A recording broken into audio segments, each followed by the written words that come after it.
الحمدللہ رب العالمین والصلاة والسلام علی سید المرسلین اما بعد فاعوذ باللہ من الشیطان الرجیم بسم اللہ الرحمن الرحیم.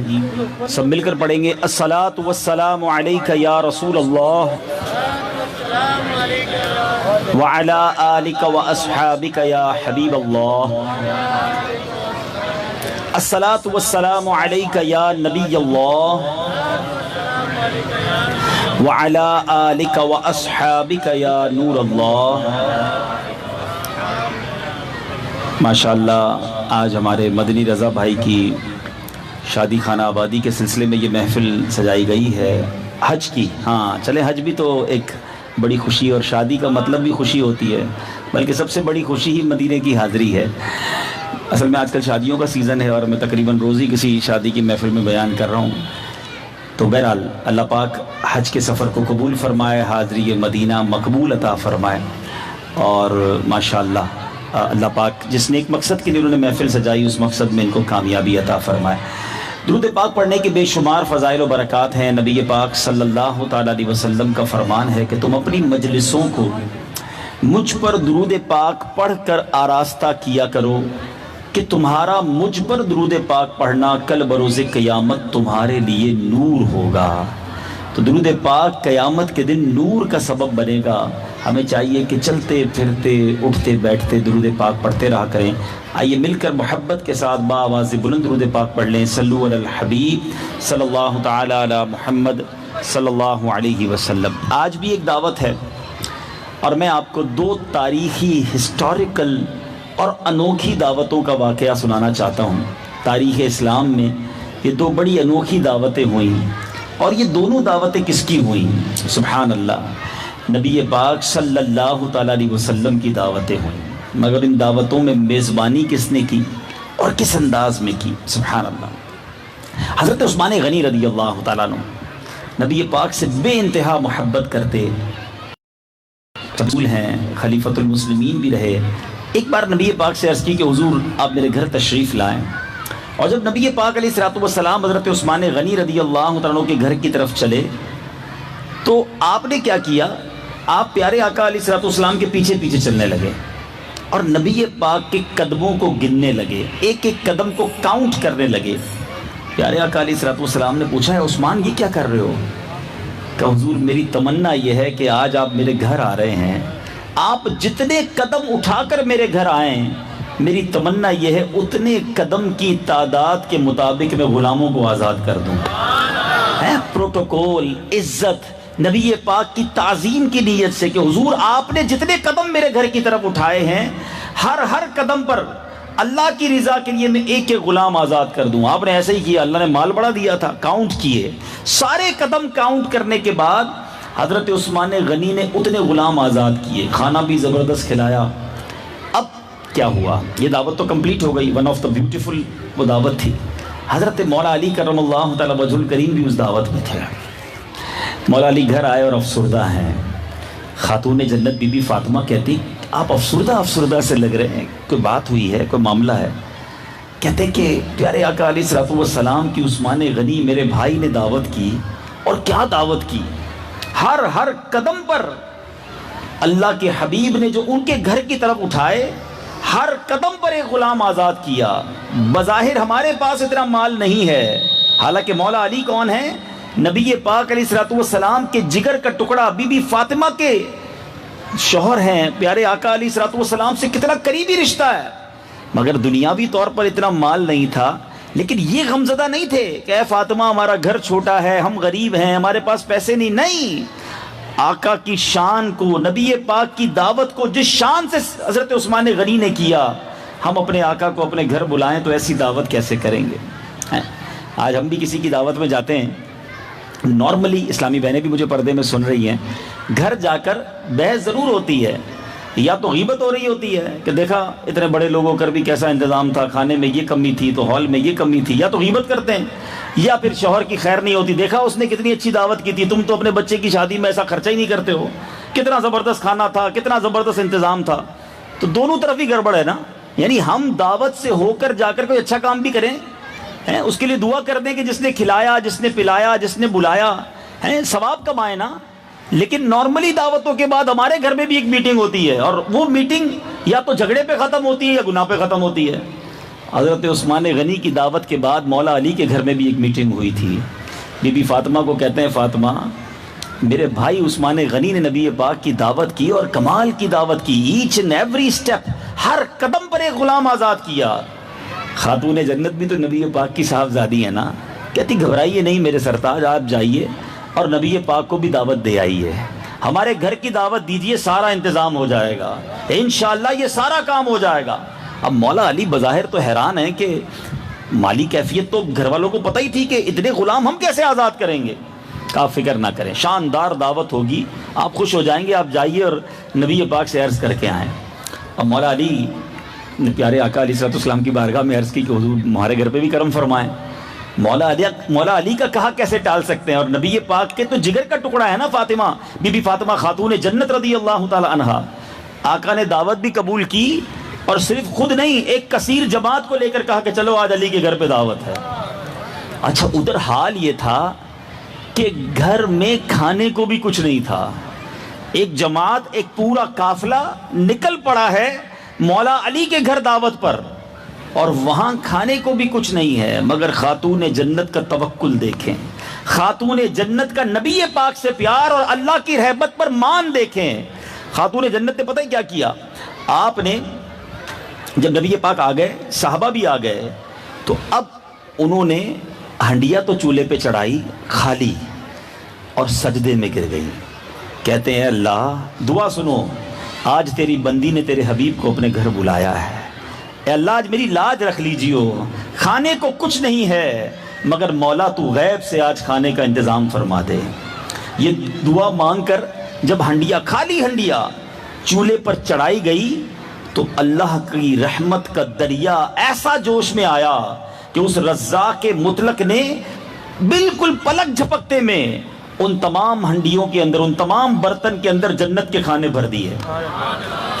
اچھا اب صحابہ کرام بیٹھ گئے، دسترخوان بچھایا گیا، کھانا سرو کیا گیا. ذرا غور کرو یہ کیسی دعوت تھی.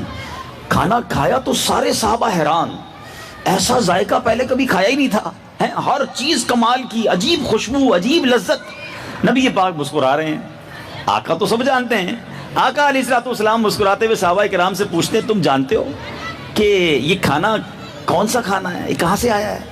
تو صحابہ کرام نے عرض کی کہ حضور ہم تو نہیں جانتے، ہم تو ظاہر دعوت میں آئے، مولا علی کے دسترخوان پر بیٹھے ہیں. آقا نے فرمایا یہ کھانا رب نے جنت سے بھیجا ہے، یہ جنتی کھانا ہے جو تم کھا رہے ہو.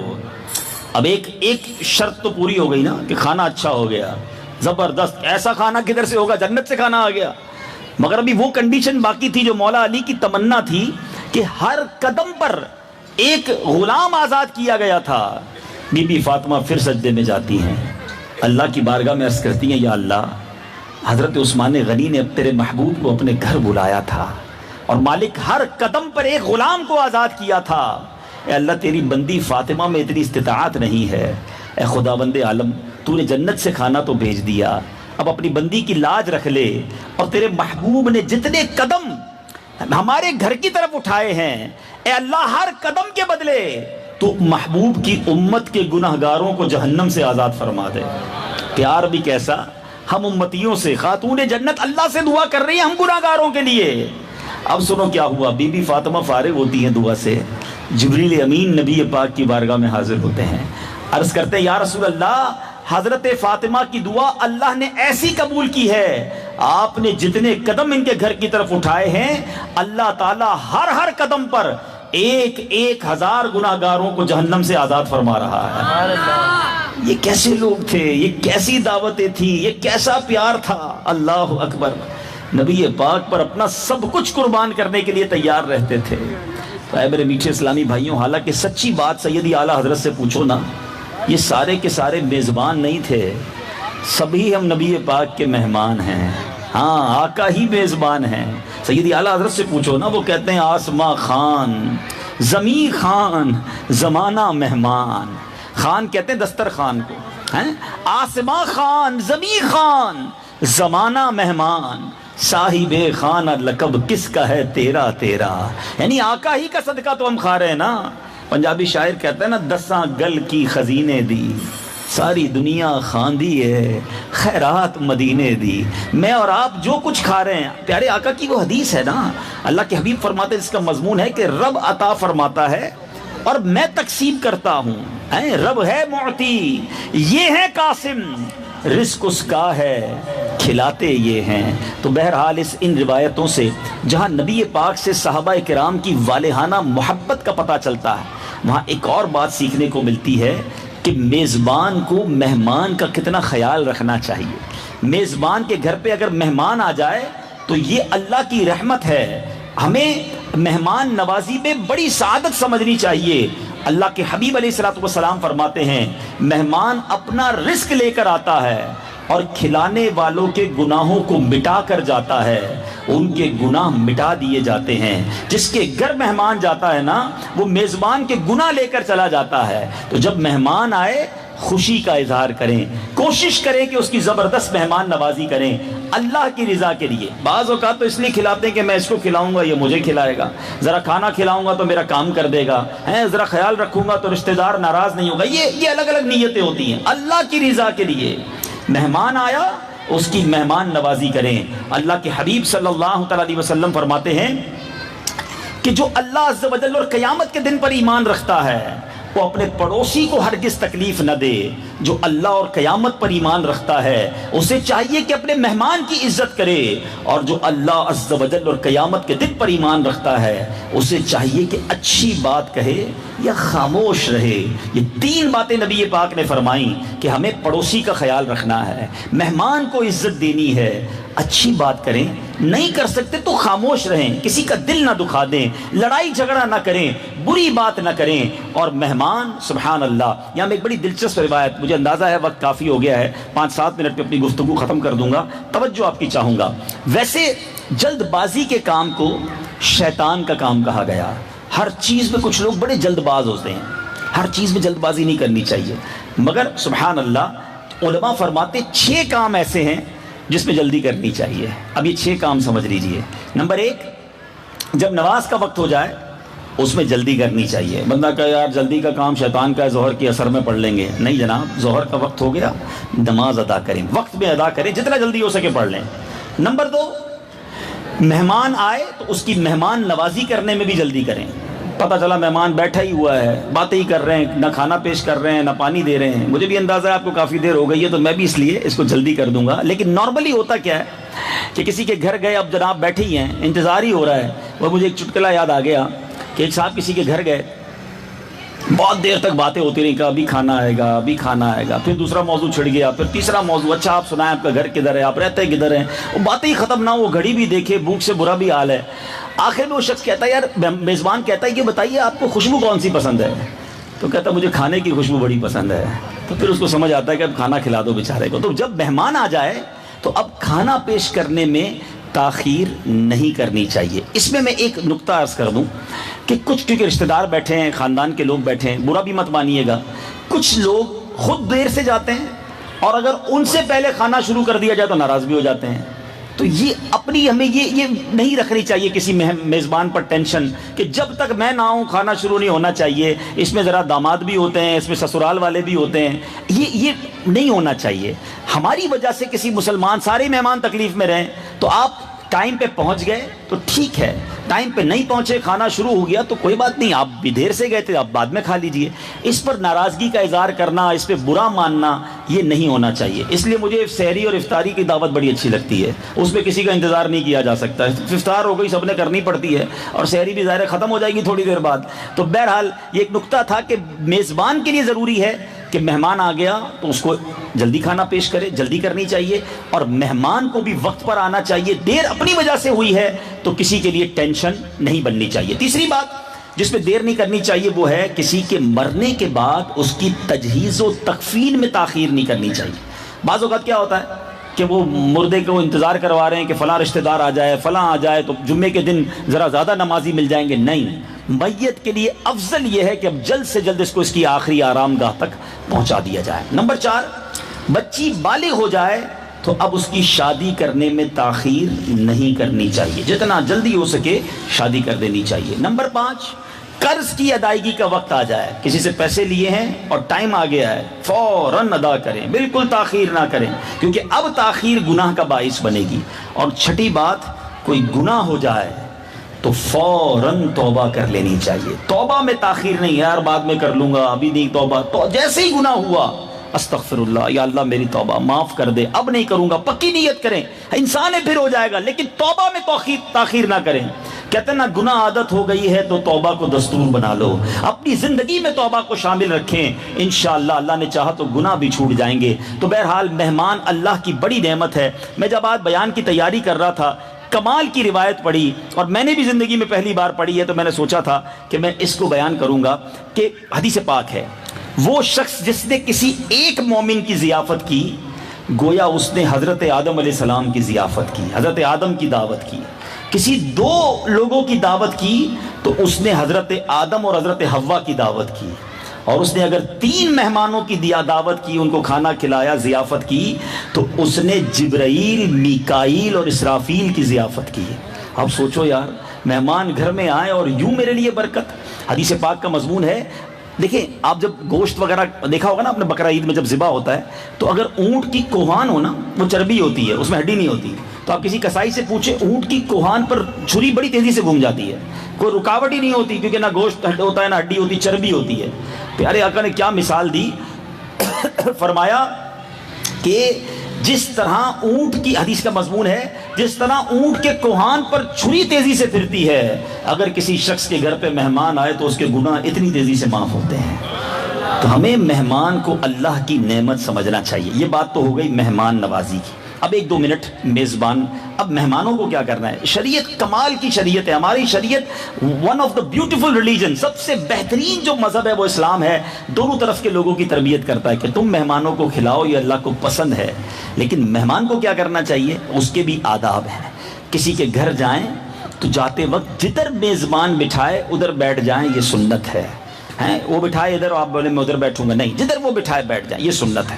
پھر جو کھلائے وہ کھا لیں، فرمائشی پروگرام نہ کریں کہ یار یہ چاہیے تھا، یہ بھی لے آؤ، وہ بھی لے آؤ، جو گھر میں ہے وہ کھا لیں۔ پسند نہیں آیا تو خاموش ہو جائیں، یہ نہ کہیں کہ مجھے پسند نہیں آیا۔ آپ کو نہیں، نبی پاک علیہ السلام کبھی کھانے میں عیب نہیں لگاتے تھے، پسند نہ آتا تو ہاتھ روک لیتے۔ آپ بھی اپنا ہاتھ روک لے کہ ٹھیک ہے، اگر آپ چاول نہیں کھاتے اور اس نے بنایا ہی چاول ہے تو اب اس بیچارے کو مجبور نہ کریں کہ حضور سالن کیوں نہیں ہے، روٹی کیوں نہیں ہے، میں تو چکن نہیں کھاتا، میں سبزی نہیں کھاتا، واٹ ایور۔ مہمان بنے ہو تو افضل یہ ہے، جو سنتیں میں آپ کو بتا رہا ہوں، کہ جا کر جو کھانا پیش کرے کھائیں، پسند نہیں تو ہاتھ روک لیں۔ اب چونکہ ابھی بھی دعوت ہے تو اب شادیاں، ظاہر یہ شادیوں کے دن ہیں، آپ بھی جا رہے ہیں شادیوں میں۔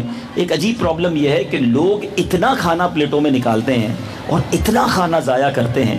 ایک بار نبی پاک علیہ السلام بی بی عائشہ صدیقہ رضی اللہ تعالیٰ عنہ کے پاس آئے، ایک روٹی کا ٹکڑا زمین پر گرا ہوا دیکھا، آقا نے اٹھا کر فرمایا، اے عائشہ روٹی کی قدر کرو، یہ جس قوم سے گئی ہے پھر واپس نہیں آئی ہے۔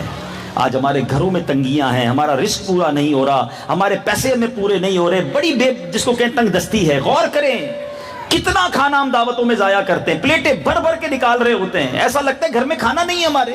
ایسا نہ کیا کریں، تھوڑا نکالیں جتنا کھانا ہے، پھر نکال لیں، لیکن مہربانی کریں، اگر آج پلیٹ میں میں نے، یعنی اگر کیلکولیشن کریں نا تو شاید ایک دعوت میں اتنا کھانا ضائع ہوتا ہے جتنا کئی لوگوں کے مہینے کا راشن ہو سکتا ہے۔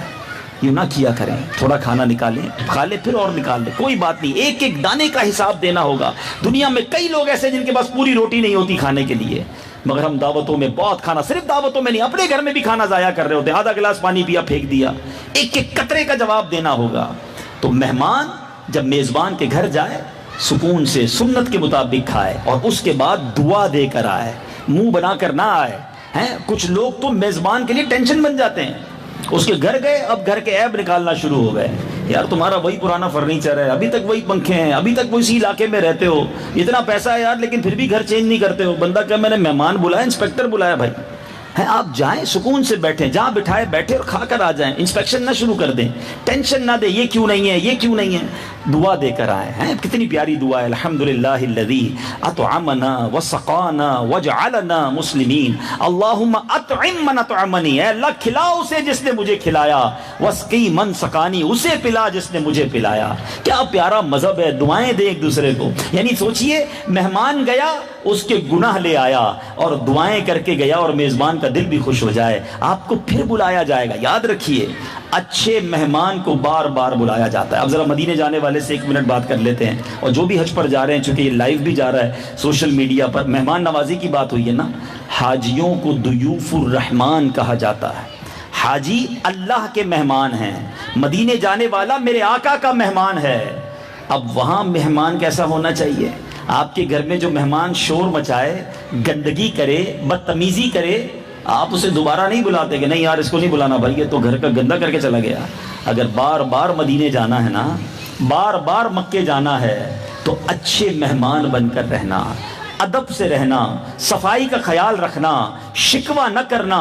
بہت رش ہے، بہت گرمی ہے، ارے جناب کھانا بھی صحیح نہیں ملا، آرام بھی ٹھیک نہیں ہوا، نہیں جناب، وہاں شکوہ شکایت نہیں، سر شرم سے جھکا رہے، ایک شعر بار بار دل میں پڑھتے رہنا، میں کب آنے کے قابل تھا، رحمت نے یہاں تک پہنچایا، سرکار پہ تن من جان فدا، سرکار توجہ فرمائیں، میں تو قابل ہی نہیں تھا جانے کے۔ آپ کو پتہ ہے دنیا میں ایک فارمولہ ہے، گورنمنٹ جو ہے عرب شریف کی، وہ پوری دنیا کے ہر ملک میں جتنے مسلمان ہوتے ہیں اس کے 1% لوگوں کو حج کے لیے بلاتی ہے۔ پاکستان میں اگر 20 کروڑ لوگ ہیں تو 2 لاکھ حاجیوں کا کوٹا ہوتا ہے، یعنی اگر پوری دنیا میں 2 ارب مسلمان ہیں، 200 کروڑ لوگ رہتے ہیں، تو 20 لاکھ بیرون ملک سے بلائے جاتے ہیں۔ یہ فارمولہ ہے، 1% دنیا میں مسلمانوں کی کیلکولیشن کے مطابق کوٹا دیا جاتا ہے۔ اب سوچئے 99% لوگ پیچھے رہ گئے، اللہ نے مجھے بلا لیا ہے، اب مجھے کتنا شکر ادا کرنا چاہیے، مجھے کتنے سجدے کرنے چاہیے، مجھے کتنی اللہ کی مہربانی کا شکریہ ادا کرنا چاہیے۔ مگر ادھر جا کر بھی شکوے، شاپنگ، گھومنا پھرنا، سوشل میڈیا، نہیں جناب، ادھر عبادت ہو، ادھر طواف ہو، اور سبحان اللہ طواف وہ عبادت ہے جو کائنات میں کہیں اور نہیں ہو سکتی۔ آپ ساری دنیا میں روزے رکھ سکتے ہیں، نوافل پڑھ سکتے ہیں، قرآن پڑھ سکتے ہیں، طواف کہیں اور نہیں کر سکتے۔ تو مدنی بھائی سے بھی، اور جو حج پر جا رہے ہیں، جو عمرے پر جاتے ہیں، خوب طواف کریں، اور کبھی کبھی گرمی میں بھی طواف کر لیا کرو۔ میں نے کل پرسوں ہی روایت پڑھی کہ جو شدید گرمی میں طواف کرتا ہے اس کو ہر قدم پر اس کو 70,000 نیکیاں ملتی ہیں، 70,000 گناہ معاف ہوتے ہیں، اور اس کے 70,000 درجے بڑھا دیے جاتے ہیں۔ تو کبھی کبھی گرمی میں نکل کر، حدیث پاک کا مضمون ہے جس نے مکے کی گرمی پر صبر کیا اللہ تعالیٰ اس کو جہنم کی گرمی سے نجات دے دیتا ہے۔ تو ڈیلیبریٹلی میں جب سے یہ پڑھی ہے، ہم بھی جس کو کہتے ہیں نا سستی کرتے تھے کہ یار شام میں نکلیں گے ذرا گرمی ختم ہو جائے گی، جب سے یہ روایت پڑھی ہے نیت کر لی ہے کہ اب روزانہ کچھ دیر گرمی میں نکلنا ہے۔ اللہ ہمت دے تو گرمی میں بھی ایک طواف کریں، ہر دوسرے دن گرمی میں طواف کریں۔ گناہ اتنے جمع کر بیٹھے ہیں، کیا معلوم یہ گرمی کا طواف ہی ہماری مغفرت کا اور جہنم سے آزادی کا سبب بن جائے۔ اللہ پاک آپ کے سفر کو قبول فرمائے۔ میرا بھی سلام، اور جتنے بھائی بیٹھے ہیں اگر یہ چاہتے ہیں تو ہم سب ہاتھ اٹھا دیں بھائی، ہم سب کا سلام بارگاہ رسالت میں عرض کریں، آقا کی بارگاہ میں، اور اللہ آپ کے حج کو قبول فرمائے۔ جتنے جا رہے ہیں ہم دعا کرتے ہیں اللہ ان سب کے حج کو قبول فرمائے، جو تڑپ رہے ہیں رب کریم انہیں بھی یہ سفر نصیب فرمائے۔ اور ہم نے مہمان نوازی کی بات سنی ہے، اللہ ہمیں بھی مکے مدینے میں آقا کا مہمان بننا نصیب فرمائے۔ خلد میں جب نیکوں کی دعوت ہو، اللہ تعالیٰ اس دعوت میں بھی ہم سب کو اس دسترخوان پر جمع ہونا نصیب فرمائے۔ سیدی اعلیٰ حضرت کے شعر پر بیان ختم کرتے ہیں، وہ کہتے ہیں رضا بھی منتظر ہے خلد میں نیکوں کی دعوت کا، گدا بھی منتظر ہے خلد میں نیکوں کی دعوت کا، خدا دن خیر سے لائے سخی کے گھر ضیافت کا۔ اللہ وہ ضیافت ہمیں بھی نصیب فرمائے۔ ایسی پیاری باتیں دعوت اسلامی کے مدنی ماحول میں سکھائی جاتی ہیں۔ ہفتہ وار اجتماع میں بھی آیا کریں، مدنی چینل بھی دیکھتے رہیں، مدنی قافلوں میں سفر کریں، انشاءاللہ مزید ان باتوں کو سیکھتے رہیں گے۔ اللہ پاک عمل کرنے کی توفیق عطا فرمائے۔ صلو علی الحبیب۔